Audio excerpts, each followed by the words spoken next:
we are all better off. We found more efficient ways to do things. I've only taken 2 flights in the last 1 year.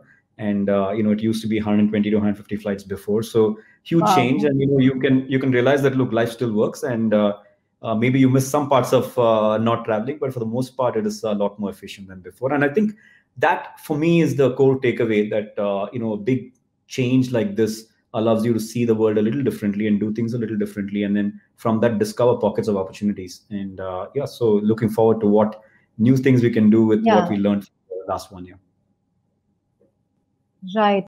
Many startups effectively hit the reset button, and perhaps they were better off because of it. But GB, the Sequoia memo last year, the Black Swan event, the famous memo, it actually came out on March 5th, weeks before the lockdown. So in a sense, you already knew what was coming, that, this is not a normal event.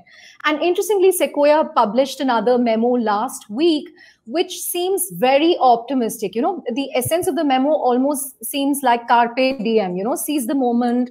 There is a window of opportunity. You can hit the accelerator and basically seize the moment, but be prepared for volatility. So how would you really interpret this memo for Indian entrepreneurs, Indian companies in your portfolio? How should they seize the moment? Yeah, no, it's a great question. And you're right. I think we've had the benefit as Sequoia to be present in 3 different geographies. We're in the US, we're in China, which was, of course, the center of the action in the beginning, and in India, and Southeast Asia through the India business. So in a way, we are kind of seeing the world through different geographies and what's going on in those geographies. So much like what you mentioned, the India lockdown happened on 24th, but like we had this memo out earlier, and even weeks before that, we were having discussions on what it means, because China business was feeding us information on what's going on in their geography and in a way what to expect.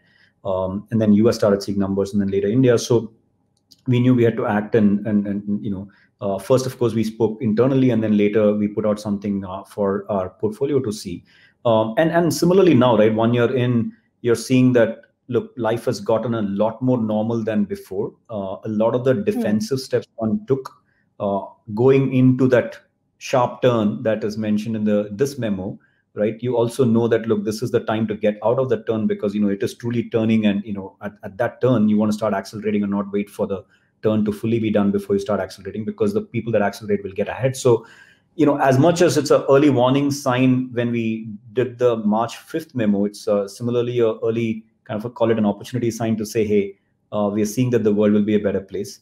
With the caveats that, look, we are seeing in India, there's probably a second mini wave. Hopefully it's a mini wave and not like a huge wave like we saw last time. Or, there are still uncertainties, right? So we should be aware of that, and we should be conscious. We should be keeping our ears open and to the ground to see what else you're seeing as signals. But from all that we can see across the world, businesses have come back quite nicely. There are still some segments like travel, which, can't come back to normalcy.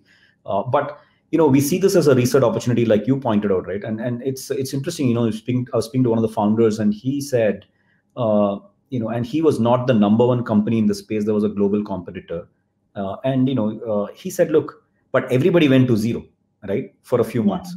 So that large global competitor was not any more larger than me. We were both equal, just both of us were zero. But that meant that so both are now level. So suddenly you got this opportunity where life has given you a chance to be equal with your largest competitor, and then so from here on you have equal chance to accelerate and see if you can be ahead of those. So there are these beautiful opportunities that got created for some people in some segments when some of these things got fully disrupted, right? So there are pockets of these opportunities that people should take notice of. Look, today capital is available in plenty. You've seen what's happening in the funding environment. There's tons of capital that's come back, given cheap interest rates and so on. And then India as a destination is kind of arrived, because you're starting to see that in the numbers.